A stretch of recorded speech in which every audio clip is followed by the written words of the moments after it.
Magandang umaga sa ating lahat. Ako po si Rafael Garcia. Kasama ko ngayon ay si Georgia Ecaras. Kami ay ilan sa mga nominee ng One Monte Party List. No?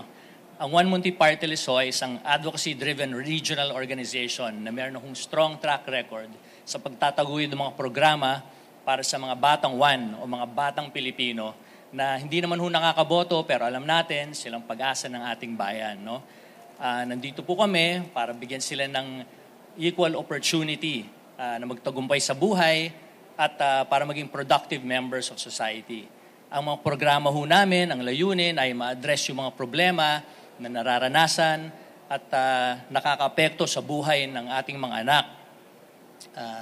From the time ng formative years nila hanggang sila maging young adults. No? Mga problema ito ay tulad ng mga delayed development, illiteracy, mental health issues, teenage pregnancies. Ang mga programa namin ay they've been in existence already for a while locally, no? At dahil sa mga positive response na nakukuha namin, gusto sana naming expand ang scope nito para mas madaming makinabang.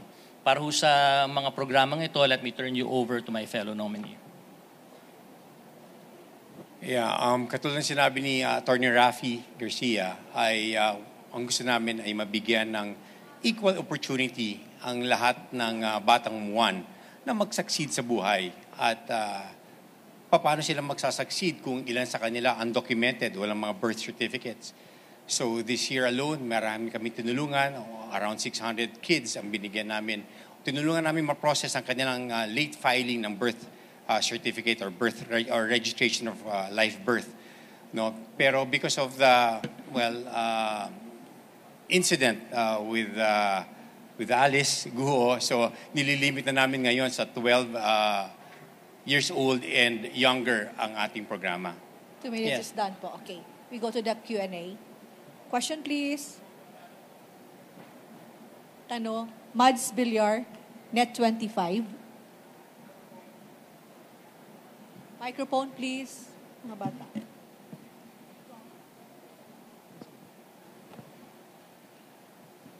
Hi sirs, good morning po. Nabanggit nyo kanina yung about sa teenage pregnancy. Medyo matagal na kasing problema yon. If ever pala rin po kayo sa Congress, anong plano po ninyo para matulungan yung gobyerno na mapigilan na yung masyadong mataas na teenage pregnancy? Thank you.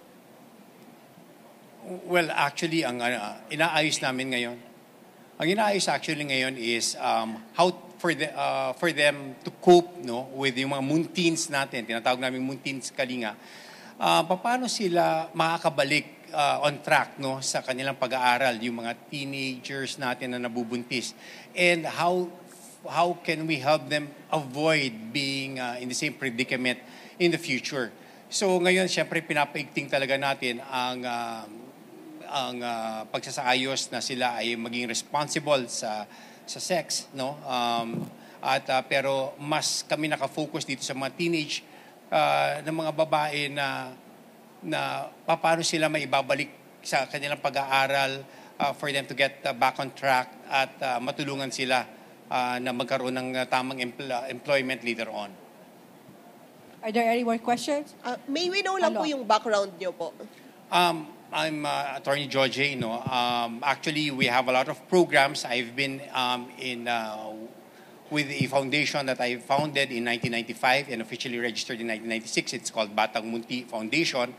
So it's been in existence for 30 years already. It's the DSWD accredited and is accredited also by PCNC.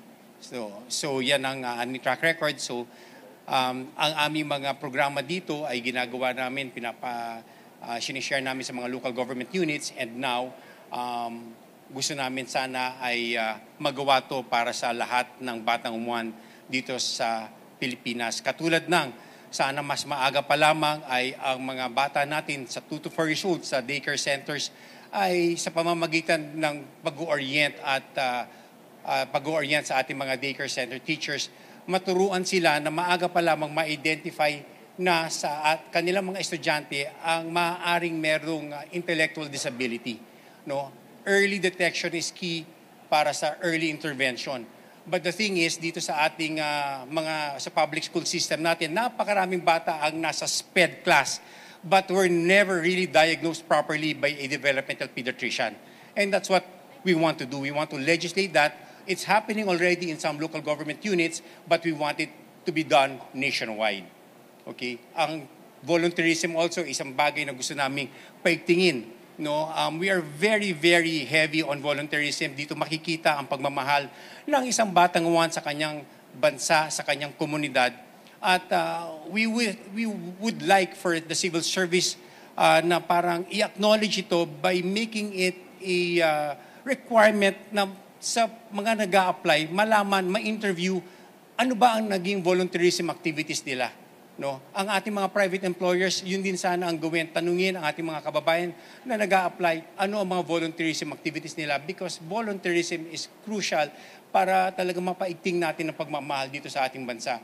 This has economic impact at talagang kami naniniwala na ito ay aming po mapapalawak. This year, we are on track to receive around, to have around mga 12,000 volunteers sa aming programa.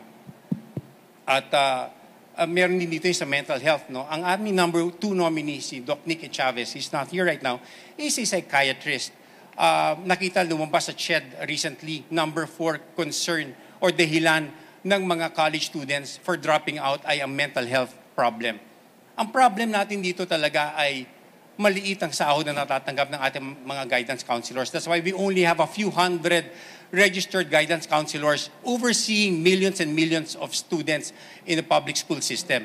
And why is that? Because, alam nyo, para makapag-board ka na maging isang guidance counselor, kinakailangan mo may master's degree. Sa pagiging guro, kinakailangan mo may bachelor's degree. So, mas mahirap maging guidance counselor and yet ang kanilang entry level ng sahod ay salary grade 11. That's why mas marami nagiging teachers kesa at konti lang ang naging guidance counselor. But we need them. We need them and this is one of the things that we would like to legislate para mas maraming parayong maging guidance counselors na makakatulong sa mental health problems ng ating mga kabataan. Are there any more questions? Wala na po. Okay, sir. Another photo. Salamat.